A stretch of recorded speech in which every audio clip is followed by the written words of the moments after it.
Minor child यानी कि जिसकी एज 18 साल से कम है, चाहे वो सन या डॉटर मतलब कोई भी बच्चा हो, अगर उनकी कोई इनकम आती है तो वो इनकम पेरेंट्स की इनकम में ही ऐड हो जाती है और उसका टैक्स पेरेंट्स को ही देना पड़ता है।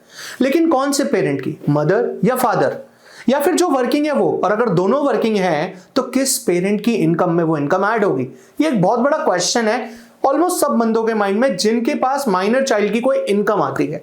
तो उसी के लिए आज ये वीडियो मैं बना रहा हूं जिसमें मैं ये क्लियर करूंगा कि कब माइनर चाइल्ड को अपनी रिटर्न भरनी पड़ती है और कब माइनर चाइल्ड की इनकम जो है वो क्लब हो जाती है उसके पेरेंट्स की इनकम में, और कौन से पेरेंट की इनकम में। सारे प्रोविजंस अच्छे से समझेंगे। चलिए स्टार्ट करते हैं आज का वीडियो।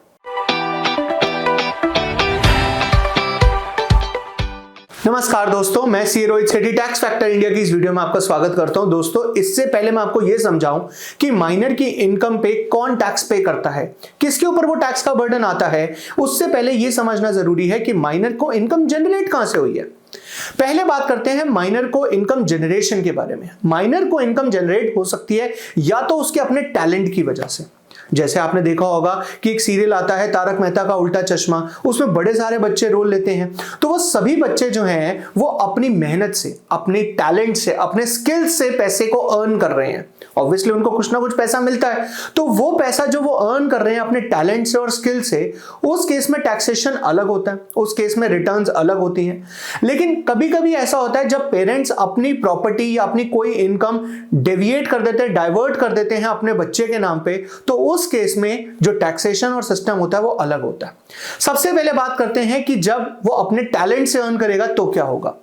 अगर कोई बच्चा अपने टैलेंट या अपनी स्किल्स या अपनी नॉलेज किसी भी चीज से कुछ पैसे को अर्न करता है या कोई भी काम करके उस पैसे को अर्न करता है, तो उस केस में पहले पेरेंट्स की रिस्पॉन्सिबिलिटी ये बनती है कि उस बच्चे का पैन कार्ड अप्लाई किया जाए, क्योंकि उस बच्चे की रिटर्न अब बिल्कुल अलग जाएगी। उसकी इनकम पेरेंट्स की इनकम में क्लब नहीं होगी, उस बच्चे की रिटर्न बिल्कुल अलग जाएगी। हाँ, वो रिटर्न भरने की रिस्पॉन्सिबिलिटी और टैक्स भरने की रिस्पॉन्सिबिलिटी पेरेंट्स की ही है, लेकिन वो अपनी इनकम में उसको क्लब नहीं करेंगे, उसको बिल्कुल सेपरेटली दिखाएंगे जो उस बच्चे की इनकम है, और उसी इनकम में से जो टैक्स का अमाउंट होगा वो सरकार को पे कर देंगे। ये तो बात हो गई जब वो अपने स्किल्स, अपने टैलेंट और अपनी नॉलेज के बेसिस पे कुछ अमाउंट अर्न कर रहा है। अब हम बात करते हैं कि अगर उसके पास स्किल्स नहीं है फिर भी उसको इनकम आ रही है। अब ऐसा कैसे पॉसिबल है?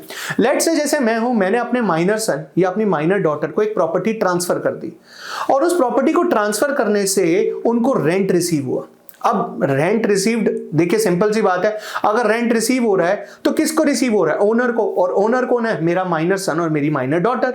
बट यार, तो यहां तो साफ पता लग रहा है कि मैंने सिर्फ इनकम को डाइवर्ट किया है, मैंने वो इनकम उनके नाम पे डाइवर्ट कर दी गई है। तो नहीं, फिर उस केस में उनकी रिटर्न अलग से नहीं जाएगी, उनकी जो इनकम है वो मेरी इनकम में ही क्लब हो जाएगी। अब बात ये आती है कि इनकम क्लब तो होएगी, लेकिन किसकी रिटर्न के अंदर, यानी किसकी इनकम में क्लब होएगी, फादर की या मदर की, ये समझते हैं। सो इसको समझने के लिए एक एग्जांपल लेते हैं कि ए और बी हस्बैंड वाइफ हैं और उनका एक माइनर सन है। ठीक है, तो माइनर सन को इनकम जनरेट हुई उसकी स्किल्स की वजह से नहीं। अब आप उसको रेंटल इनकम भी ले सकते हो, इंटरेस्ट इनकम भी ले सकते हो, और कोई भी इनकम आप ये मान के चलो कि उसको उसके स्किल्स की वजह से नहीं मिली और इनकम आ गई। अब वो इनकम क्लब होनी है किसकी इनकम में? ए की या बी की, यानी कि मदर की या फादर की। उस केस में हम क्या करेंगे, जो माइनर सन की इनकम है ना, इसको हटाकर पहले फादर और मदर दोनों की इनकम कैलकुलेट कर लेंगे, टैक्सेबल इनकम। अब जिसकी टैक्सेबल इनकम ज्यादा आएगी, लेट से फादर की टैक्सेबल इनकम जो है वो 5 लाख रुपए है और मदर की टैक्सेबल इनकम 4 लाख रुपए है, तो फादर की ज्यादा आ रही है, तो फादर की इनकम के अंदर जो ये सन की इनकम है ये क्लब कर दी जाएगी। मतलब जिसकी इनकम ज्यादा होगी उसकी इनकम के अंदर जो माइनर सन या माइनर डॉटर होगी वो क्लब हो जाएगी जिसकी इनकम ज्यादा होगी। राइट, ये तो बात हो गई पहले साल की। मान लो दूसरे साल भी इनकम आई, अब क्या हम दूसरे साल फिर से देखेंगे कि फादर की ज्यादा है या मदर की? नहीं, एक बार हमने डिसाइड कर लिया इस साल कि भाई फादर की इनकम में क्लब होना, तो अब अगले साल भी फादर की इनकम में क्लब होगा। उससे नेक्स्ट ईयर भी फादर की इनकम में, मतलब वो चलता रहेगा। लेकिन हाँ, अगर पेरेंट्स चाहते हैं कि वो चेंज करना चाहते हैं तो उनको अपने असेसिंग ऑफिसर के पास एक रिक्वेस्ट डालनी होगी। जब असेसिंग ऑफिसर उसको एनालाइज करेगा कि सिचुएशन क्या है, चेंज होना चाहिए नहीं होना चाहिए, वो ऑर्डर पास कर देगा। उस केस में वो चेंज किया जा सकता है, अदरवाइज वो चेंज नहीं हो सकता। एक बार फादर की इनकम में क्लब हो गया तो वो फादर की इनकम में ही क्लब होता रहेगा। But let's take a case कि हो सकता है कि जो फादर एंड मदर हैं वो सेपरेटेड हैं, यानी कि डाइवोर्स हो चुका है। तो उस केस में जो माइनर चाइल्ड है उसकी इनकम किस में क्लब होगी? उस केस में जो उस बच्चे की देखरेख कर रहा है, चाहे वो फादर देखरेख कर रहे हैं चाहे मदर देखरेख कर रही है, जो भी उस बच्चे की देखरेख कर रहा है, इर्रिस्पेक्टिव कि किसकी इनकम ज्यादा है, उसकी इनकम में क्लब हो जाएगा। तो सिंपल सी बात यह है कि अगर मैरिज एग्जिस्ट करती है तो जिसकी इनकम ज्यादा है उसकी इनकम में क्लब होगा, और अगर एक बार क्लब हो गया तो आगे सभी साल उसी की इनकम में क्लब होगा। और अगर मैरिज एग्जिस्ट नहीं करती तो जो उस बच्चे की देखरेख कर रहा है उसकी इनकम में क्लब कर दिया जाएगा। लेकिन इसमें एक बहुत इंपॉर्टेंट पॉइंट है जो हमें समझना है। वो पॉइंट क्या है? वो पॉइंट है एग्जम्पशन का। एग्जम्पशन सबसे इंपॉर्टेंट होती है। और इससे पहले आप आगे बढ़े, पहले आप इस चैनल को सब्सक्राइब करें और हाँ, अपने सभी दोस्तों से शेयर करें जिनके माइनर सन या डॉटर जो हैं वो अर्निंग कर रहे हैं, ताकि वो अवेयर हो जाएं कि उनको टैक्स पे करना है। चलिए बात करते हैं एग्जम्पशन के बारे में।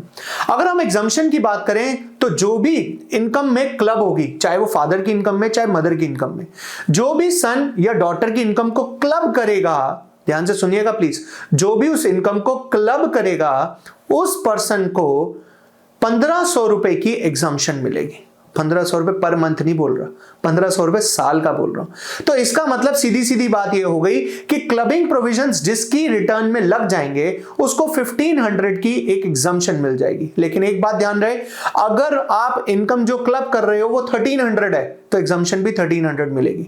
1200 है तो 1200 मिलेगी, पर अगर 1600 है तो एग्जम्पशन आपको सिर्फ 1500 ही मिलेगी। तो दोस्तों, आशा करता हूं आपको आज माइनर इनकम की टैक्सेशन के सारे प्रोविजंस क्लियर हो गए होंगे और आप अपने सभी दोस्तों से शेयर करेंगे। अगर आप इस चैनल पे नए हैं तो सब्सक्राइब करना ना भूलें। कमेंट बॉक्स में कमेंट करके बताएं कि आपको वीडियो कैसा लगा। मिलते हैं नेक्स्ट वीडियो में, आज के लिए इतना ही, बाय बाय।